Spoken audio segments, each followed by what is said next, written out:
Salam sejahtera bagi kita sekalian, saudara-saudara yang dikasihi oleh Tuhan kita Yesus Kristus. Karena kasih dan kemurahan Tuhan, maka kita kembali boleh dipertemukan oleh Allah untuk bersama-sama menguatkan, bersama-sama mendengarkan firman Tuhan, merenungkan dan belajar untuk melakukan kehendak Allah. Bapak, Ibu, saudara-saudara, di hari ini melalui renungan harian Toraya, kita akan bersama-sama tunduk menghadap hadirat Allah untuk mendengarkan kehendak Allah di hari ini, Rabu 21 Oktober 2020. Sebelumnya, mari bersama kita berdoa.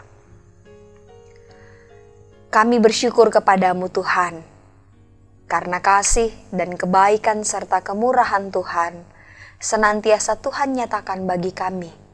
Sampai pada hari ini, kesempatan kehidupan boleh kami jalani, boleh kami alami. Itu semua karena Tuhan melayakkan kami menjalani hidup sebagai wakil Allah, sebagai hamba Allah.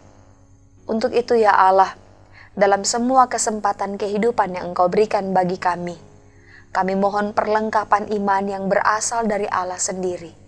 Firman-Mu Tuhan menjadi andalan kami dan kekuatan kami untuk kami mendengarkan firman Tuhan, untuk mendengarkan kehendak Allah. Saat ini Tuhan, dengan kerendahan hati kami mau ditegur, dikuatkan oleh firman-Mu. Berikan kami roh hikmat, kekuatan untuk bersama-sama merenungkan setiap kebenaran firman Tuhan di hari ini. Kami berdoa, memohon kepadamu dalam Kristus Yesus. Amin. Saudara-saudara yang kekasih, hari ini kita akan membaca Injil Matius pasal 17 ayat 24 sampai 27. Yesus membayar bea untuk bait Allah. Firman Tuhan, ketika Yesus dan murid-muridnya tiba di Kapernaum, datanglah pemungut bait Allah kepada Petrus dan berkata, "Apakah gurumu tidak membayar bea 2 dirham itu?" Jawabnya, "Memang membayar." Dan ketika Petrus masuk rumah, Yesus mendahuluinya dengan pertanyaan, "Apakah pendapatmu, Simon? Dari siapakah raja-raja dunia ini memungut bea dan pajak? Dari rakyatnya atau dari orang asing?" Jawab Petrus, "Dari orang asing." Maka kata Yesus kepadanya, "Jadi bebaslah rakyatnya.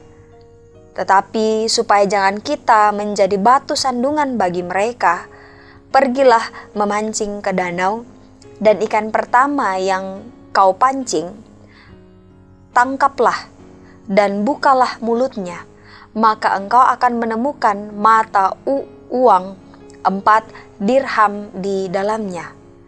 Ambillah itu dan bayarkanlah kepada mereka, bagiku dan bagimu juga. Amin." Bapak Ibu yang kekasih, pembacaan kita hari ini akan kita renungkan, dan tema yang akan menuntun serta menolong kita untuk merenungkan firman ini, Yesus pun membayar pajak. Nabayadu kapuang Yesu tu sima. Saudara, pajak adalah pungutan wajib dari rakyat untuk negara. Pajak yang dibayarkan rakyat akan masuk dalam pos pendapatan negara dari sektor pajak. Uang pajak digunakan untuk kepentingan umum, bukan untuk kepentingan pribadi. Lalu bagaimana sikap Yesus terhadap pajak? Agar tidak menjadi batu sandungan, Bapak Ibu Saudara-saudara, Yesus berkata kepada Petrus bahwa agar kita tidak menjadi batu sandungan, kita akan buktikan bahwa kita membayar pajak. Karena itu Yesus menyuruh Petrus memancing ke danau, dan yang luar biasa adalah ikan pertama yang didapat oleh Petrus, di dalamnya terdapat uang 4 dirham. Hal itu terjadi ketika Petrus menuruti perintah Yesus. Dengan uang tersebut, Petrus menggunakannya untuk membayar 2 dirham kepada pemungut bea, dan selebihnya untuk Yesus dan Petrus. Sangat menarik Bapak, Ibu, Saudara-saudara, bahwa Yesus menyuruh Petrus untuk memancing ikan karena Yesus tahu ikan mana yang harus ditangkap di dalam mulut ikan tersebut terdapat 4 dirham. Ini membuktikan kepada kita bahwa Yesus adalah Allah yang tahu mengenai segala perkara. Bapak Ibu yang kekasih, pada dasarnya pajak berfungsi untuk membangun kesejahteraan masyarakat. Bahwa dengan membayar pajak berarti kita telah terlibat dalam membiayai kepentingan bersama.